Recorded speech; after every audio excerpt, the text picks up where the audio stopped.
I'm John Hinkle, Senior Pastor of First Presbyterian Church here in downtown Murfreesboro on the corner of College and Spring. This is your Saturday morning preview of Sunday morning sermon.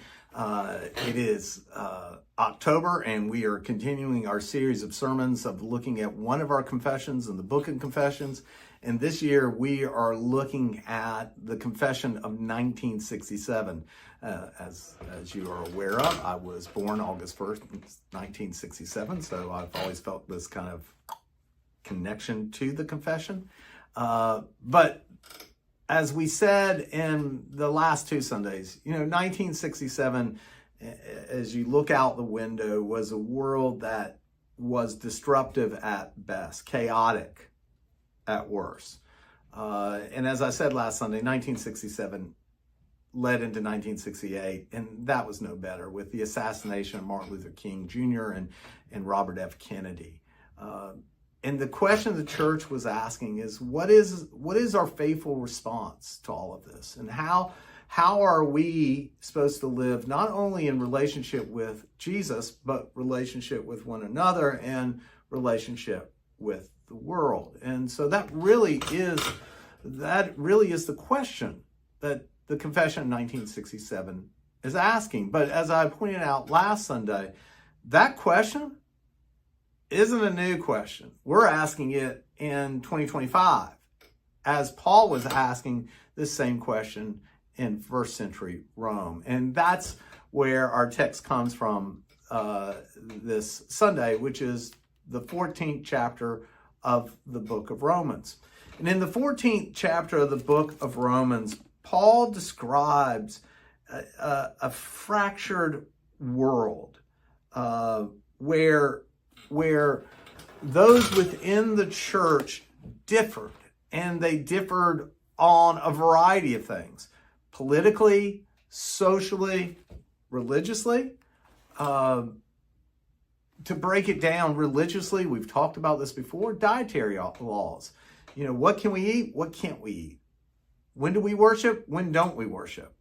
And some of these ideas, they seem foreign to us. Like, really? You thought about that? But to those people in first century Rome and in Asia Minor, these were very important questions that needed to be asked.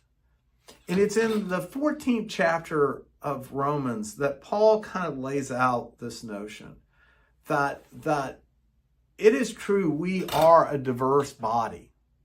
There's not one person that looks exactly the same. Paul describes it as a body. Like a body, we all have different parts: fingers, thumb, hand, foot, mouth, eyes. And not one part of the body is better than any other part of the body. I always talk about, I always look at my pinky toe and wonder, what good is a pinky toe? Break that pinky toe and you'll know, right? You'll know how important a pinky toe is. So what does this mean for us? Well, often in the church we talk about our diversity. And diversity is good. Diversity is important. Diversity is the spice of life. It makes things pop, right? If we were all the same person, it would be a boring church.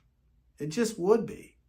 So diversity is important, but Paul isn't lifting up our diversity. Paul's lifting up our unity in spite of our diversity.